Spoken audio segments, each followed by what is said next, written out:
Just think about it a minute. You're going to spend the rest of your life in the future. Maybe we ought to think about this. You see, I've started 6 companies. 3 were national leaders in the first year.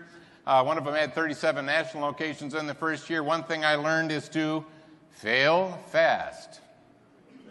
You see, I can't afford to fail slow.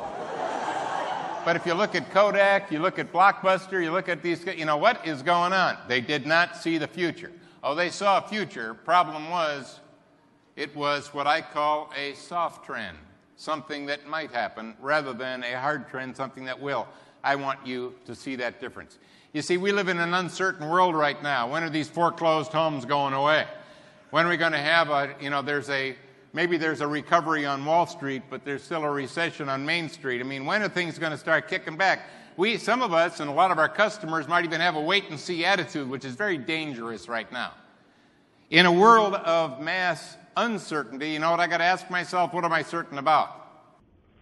I got to tell you, that keynote was one of the most invigorating and exciting sessions that I've seen at a channel event in a long time. I watched a room full of 1,000 people get truly fired up in the span of an hour, and that was unique.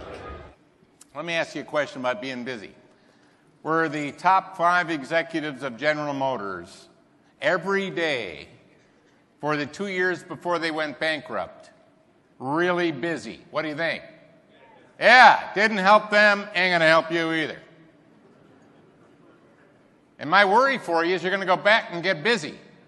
But something's happening right now that's never happened before, and it's got opportunity written all over it, but it's fogged in by the news. You see, bad news sells, good news doesn't sell. And if there is no bad news, they'll give you the anniversary of bad news. But what I want to do is to help you to see there is some amazing, unbelievable good news for us right now, for us, in new and powerful ways that we can not just add value, but create new revenue streams, not just milk the old ones. I think one of the key things that I took away from here was being in front of what my clients really need, knowing what the changes are, those hard trends, and embracing those hard trends, and knowing what my clients are going to need before they know they need it. You see, you can't change the past. It's locked in. You can learn from it. I like learning from it, but you can't change it. What do you have power over? Your past? No. You got power over your future, and that's the only place you got any power. So instead of having all this hindsight, and should have never sold that old Fender guitar, that 1959 Fender guitar would be worth $120,000 today, but if you did, too bad. What if we had that power, but we could direct it towards the future, that predictability? So instead of having a bunch of too bad hindsights, we've got, whoa, I've actually got the power of foresight. Again, let's talk about how to do that right now. I like his positive attitude about not focusing on the negative and focusing on the trends. I thought that was incredible.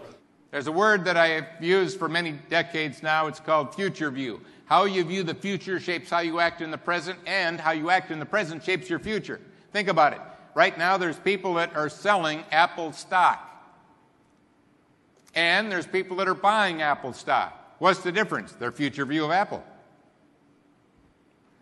Right now, there are kids that are deciding to go to college and other kids that are deciding to go to drugs. What's the difference? It's their future view.